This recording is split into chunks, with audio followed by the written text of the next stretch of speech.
मेरी मां के आशीर्वाद, मेरी मां की बहुत बड़ी भूमिका रही है। मुझे मां भारती की सेवा करनी थी, इसलिए मुझे जन्म देने वाली मेरी मां ने मुझे अपने दायित्वों से मुक्त कर दिया था और मां ने मुझे आशीर्वाद दिया कि बेटा जाओ, देश की करोड़ों माताओं की सेवा करना, देश के गरीबों की सेवा करना।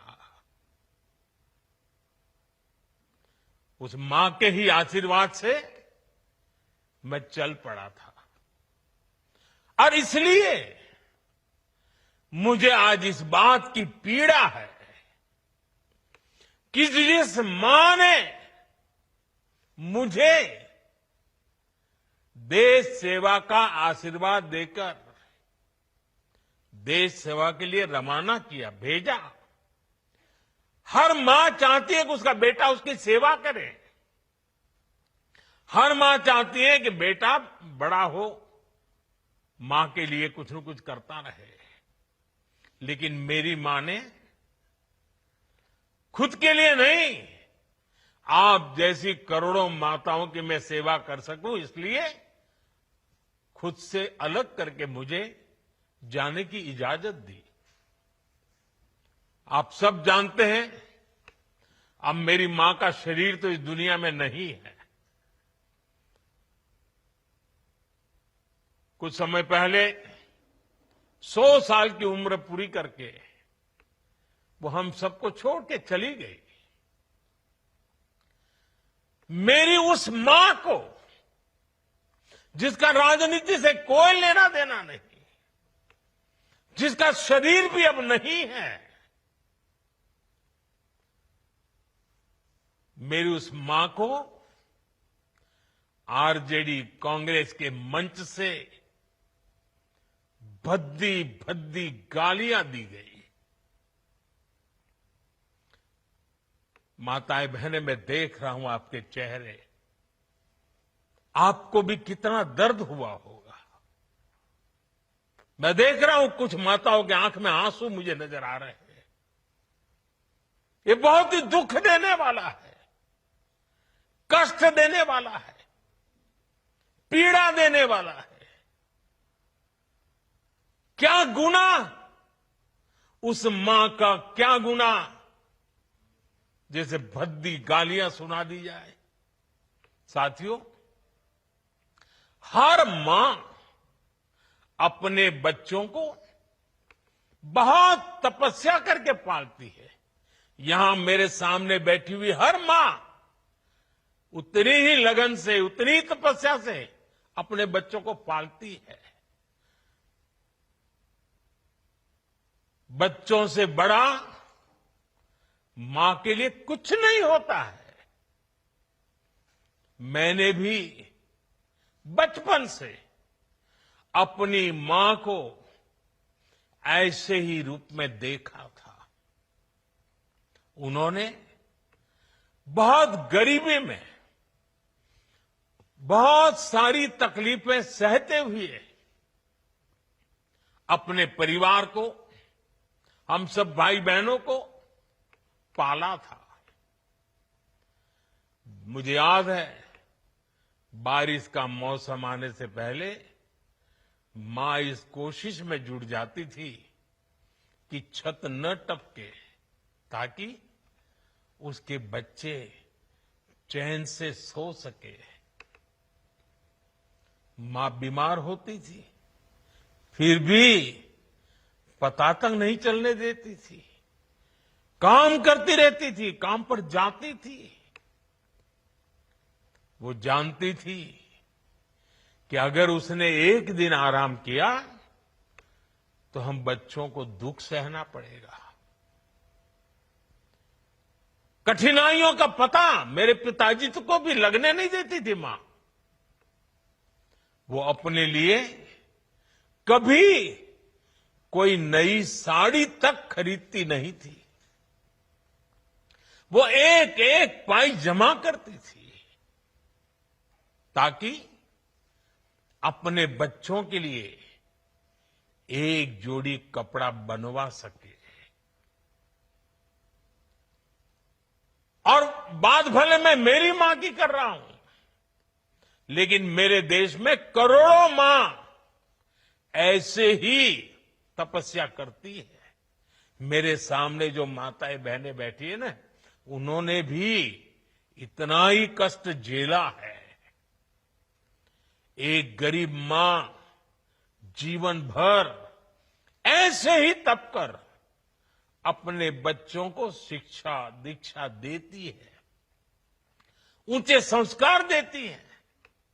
इसलिए मां का स्थान देवी देवताओं से भी ऊपर माना जाता है। बिहार के ही संस्कार हैं और हर बिहारी के मुंह से तो वो बात यूं ही निकलती है, माई के अस्थान देवता पितर से भी ऊपर होला। काहे की आपन बाल बच्चा खातिर ऊ कौनो देवी नियर परछाई बनके पोस पाल के बड़े करेली, खुद ही दुख सह के दिखावेली संसार। माई के बिना तो कवनो जिंदगी भी ना पनप सकेला। यही से तो बारी माई महान। इसलिए साथियों, कांग्रेस आरजेडी के मंच से गाली, भद्दी गाली केवल मेरी मां को नहीं दी गई है। ये भद्दी भद्दी गाली करोड़ों माताओं बहनों को दी गई है। साथियों, एक गरीब मां की तपस्या, उसके बेटे की पीड़ा, ये शाही खानदानों में पैदा हुए युवराज नहीं समझ सकते। ये नामदार लोग तो सोने चांदी का चम्मच लेकर पैदा हुए हैं।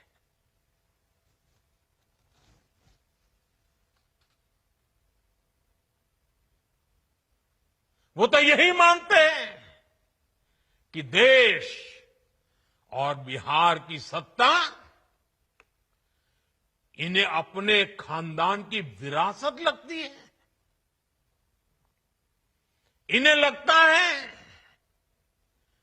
कुर्सी इन्हें ही मिलनी चाहिए।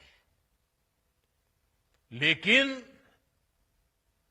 आपने, देश की जनता जनार्दन ने एक गरीब मां के कामगार बेटे को आशीर्वाद देकर प्रधान सेवक बना दिया।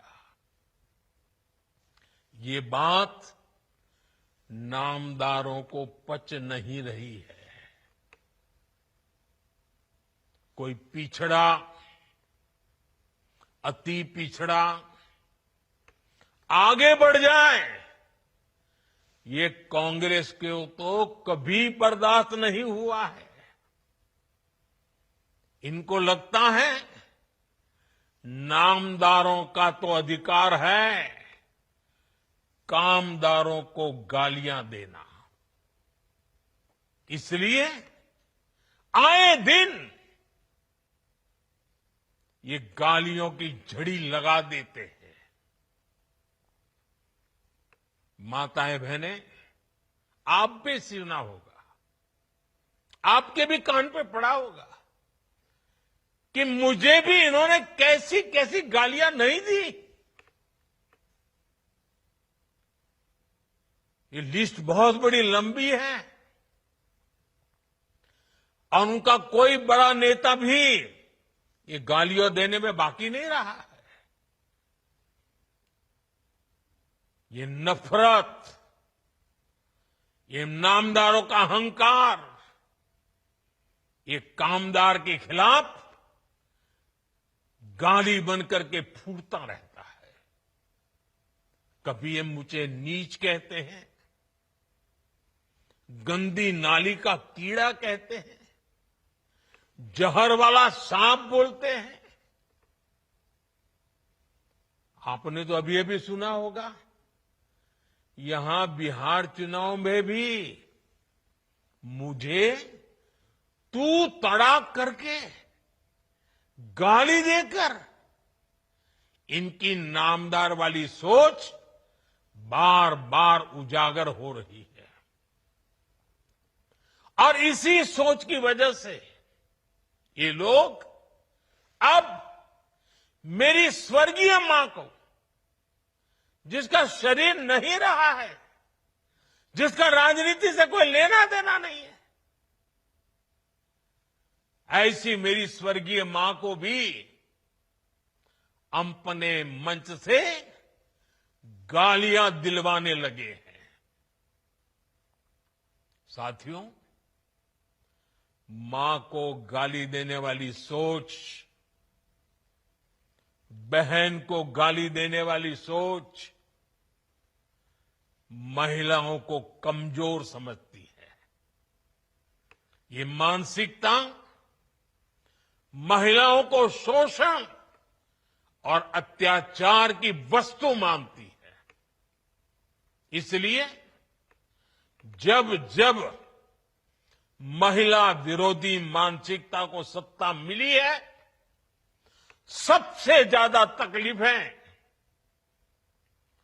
माताओं, बहनों को, बेटियों को, महिलाओं को ही झेलनी पड़ी है। और ये बात बिहार की मेरी माताओं, बहनों से ज्यादा कौन समझेगा। आरजेडी के दौर में जब बिहार में अपराध और अपराधी बेलगाम थे,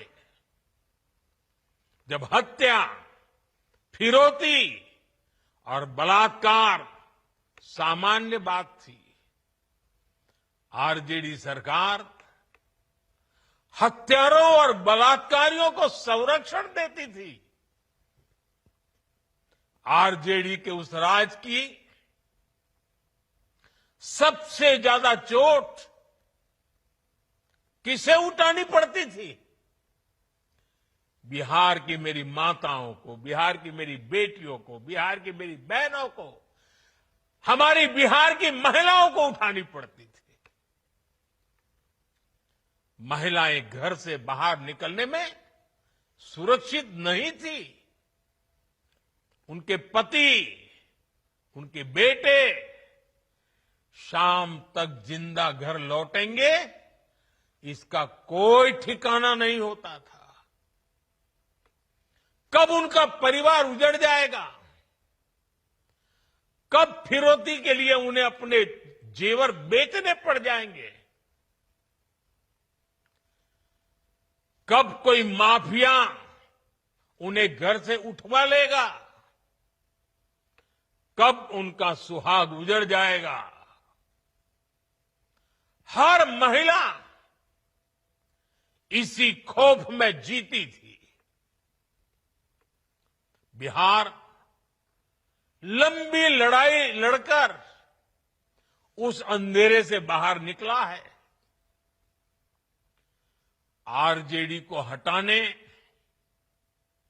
और बार बार हराने में बिहार की आप सभी महिलाओं की बहुत बड़ी भूमिका रही है। इसलिए आरजेडी हो या कांग्रेस, ये लोग आज सबसे ज्यादा आप सभी महिलाओं के प्रति भी बौखलाए हुए हैं।